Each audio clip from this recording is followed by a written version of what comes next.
morning. This is Coach Clemens, head football coach with Liberty North Eagles, here for the weekly press conference. Last weekend we played Raytown South High School and won 35-0. It's our third shutout of the year. Defense played a good game. Offensively had a lot of outstanding players as well. I'd like to open it for questions.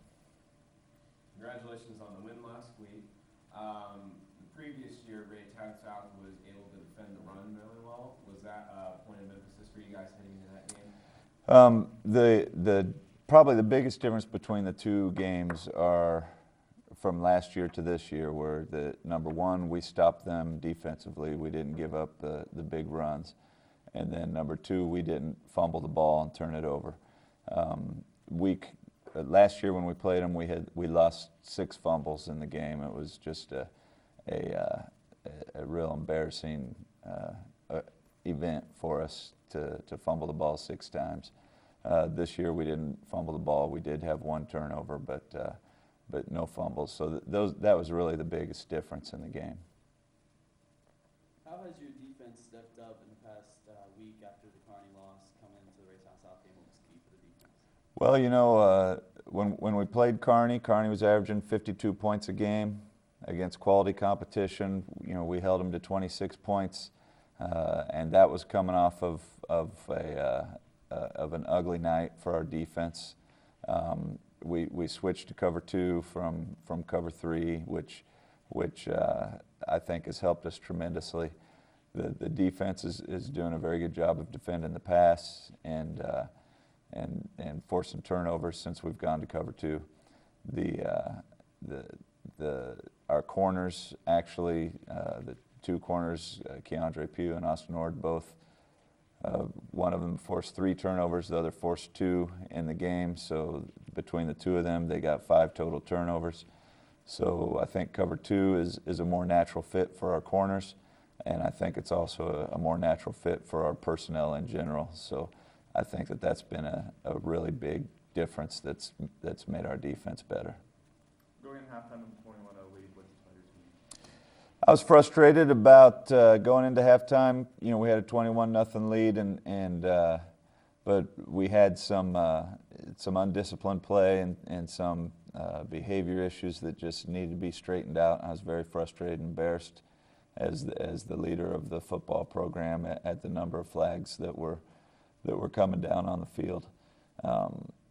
You know, we have such good kids at Liberty North and in this Liberty School District that sometimes, you know, you forget that you have to continue to teach young men character and behavior type lessons, even when it seems like they're all more responsible and reliable and morally clean than any of the adults, you know.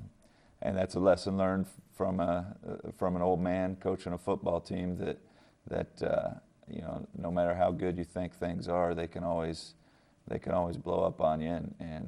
So we've kind of neglected the conversations about character and discipline and attitude and stuff like that, just taking for granted that our kids come from great homes and are great kids and that they already have that stuff figured out. So, you know, anytime something goes awry on a football field, if you're a reflective football coach, you can always look at the mirror and you can see where something you've done or not done may have caused what happened out there. And so we're trying to take some steps to remedy that this week.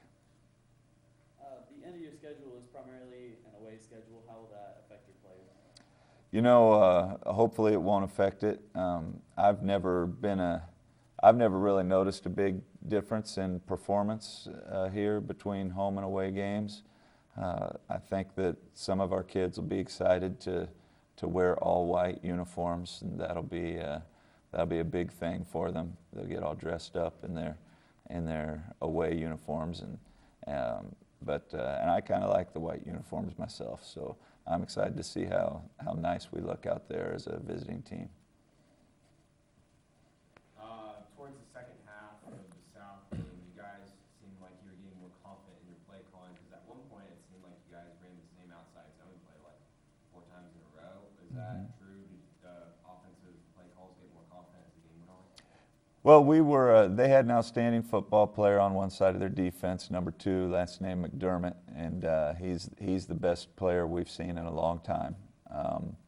So no matter what run play we had called, we had to check with me on, which meant that the quarterback would choose which side the ball goes to, left or right, and we would run it away from number 2 wherever he was. That was working, so we kept doing it, and it's sometimes it's a really simple process of hey, that works, so let's keep doing it, and so that's what we had.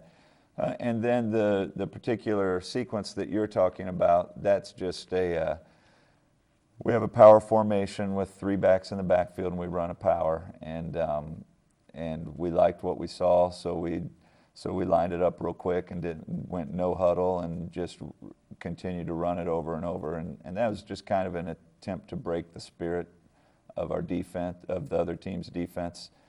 And eventually, we ran it about 5 or 6 times in a row and got about 20, 30 yards out of it, and they called a timeout because they'd had enough of it, and that was the effect that we wanted to have on them. So for us, that was a really exciting time in the game, and I think that we might start doing that a little bit more just for a little bit of fun here and there.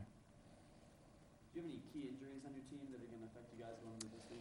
Well, a young man who's a great football player and a great kid had a broken collarbone the week before the Jamboree, and he came back and for last week, and maybe he came back a little bit too soon, and he re-broke it. Connor McCann, he's an excellent football player. I think the fact that we've been without him all year means that we don't really get to feel the impact of losing him, but the reality is Connor could probably play any defensive position for us and be a good player at that position, so that's a big loss for us. Other than that, there's really no defensive injuries. We've lost Peyton Reed for the year at wide receiver, and that hurts, on a personal end and on a team level. So, but other than that, we're getting healthier. Can you talk about offensive and defensive players of the game? Well, offensive player of the game was Richard Richardson. He made some tremendous runs. I think he's showing that he's a special running back and that there aren't many kids like him out there. Not only did he make some tremendous runs, he ran for 189 yards in the game and 3 touchdowns. Not only did he make some tremendous runs, he also had some tremendous blocks, and those are the things that you don't always see out of a running back, even in the NFL or major college level, is a young men who get to carry the ball a lot and still are willing to step in front of some big linebacker coming through the line trying to get to the quarterback. Richard has proven over the weeks that he's willing to do that. He carries out all of his fakes every single time. He draws defenders with him when we fake a handoff to him, and he looks like he has the football. When he has the ball, he does tremendous things that I've never seen a kid do before. So we're fortunate that we have Richard and that we'll have him for another year as well. Defensively, Keandre Pugh and Austin Ord both forced a lot of turnovers and made a lot of plays. They're kind of the co-defensive players of the game. Special teams, we haven't really gotten down to the film and determined who that's going to be. The Thursday night game kind of threw us off a little bit in terms of our evaluations of the game. But we are excited about the fact that it seems like we have a different offensive defensive player of the game every time around. Brian Sharp is doing tremendous work. Paul Silvio, Richard Richardson, the offensive line, Brinkley Jolly. I mean, on both sides of the ball every week, somebody's stepping up and playing great. Was this last win a little sweeter, not just because it was a conference win, but because it was a little harder competition in the first 2 wins? Well, it's you always want to beat good competition. Raytown South has a quality football team. They have had a quality football team for several years now. It was just a few years ago that they were playing in the Class 5 state championship game. They came into this year ranked 4th in the state and ranked real high in the city, and so they've had a few hiccups and played some pretty good teams along the way, and it feels it's good to beat them. The one thing that the older I get, the worse the losses hurt and the less satisfying the wins are. We can always find something that we need to get better at, and so as far as enjoyable, it's fun to watch the kids go out and execute what you've taught them, and it's fun to see the kids have a win, and a lot of people get to play in the game and all that stuff. But once that game's in hand, I'm kind of thinking about the next week, and so I don't have a lot of time to reflect or enjoy the wins. How has practice changed to prepare for Winnetonka this week? Well, we're going to practice with our basic format. We're getting later in the season, so we've cut off our special teams practices that are in the morning. We're going to throw those into the afternoon and take a little bit of time out of our regular practice schedule to fit that in. It's the time of year when you start taking a little bit off the kids' plates and off the legs, because for instance, the defense we're going to see, we've seen twice already this year. The offense we're going to see, we've lined up against several times this year as well. So we're reaching that point in the year where most things are review and there's not a whole lot of brand new stuff to teach. So we can shorten the time a little bit and get kids off the field and get kids a little bit more rest.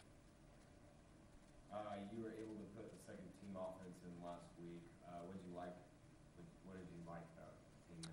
Well, Ryan Sidoti ran the ball very tough.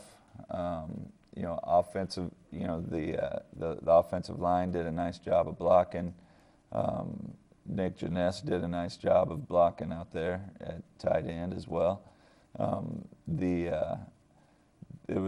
It's always, as a coach, that is the number one reason I want to win a game, and I want to win a game early, is because I want every single kid out there on the field, because the old Clint Eastwood movie Unforgiven, Clint Eastwood stands over Gene Hackman, and Gene Hackman says, "I don't deserve to die like this," and Clint Eastwood says, "Deserve's got nothing to do with it." Well, every kid in our program deserves to be out there playing, and I want them all on the football field. And but when it comes right down to it, if they all deserve it, only 11 at a time can be out there. And so when we get a big lead, my favorite part about it is getting those kids who deserve to be out there, is getting them out there on the field. And whenever they go out there, they always do a great job. What is one strength that Winnetonka has that you really have to work on? Well, Winnetonka plays very good defense. That defensive staff was actually my defensive staff when I was the head football coach at Winnetonka. They're a bunch of great guys, and they're smart football guys, and they motivate kids, and they've played great defense the last 3 or 4 years, and they play great defense again. Offensively, they have a couple of young men who are playmakers. They have a couple of Division I football players who already have offers to one of their backs has an offer to Iowa, another one has an offer to Missouri. So they've got the skill guys in place on offense, and they can make big plays and run for the distance at any time. So, we're going to have to find a way to move the ball against a very solid defense, and we're going to have to find a way to stop those two outstanding athletes and outstanding young men. I want to thank everybody for coming, and you guys did a great job asking questions this morning. Have a good week.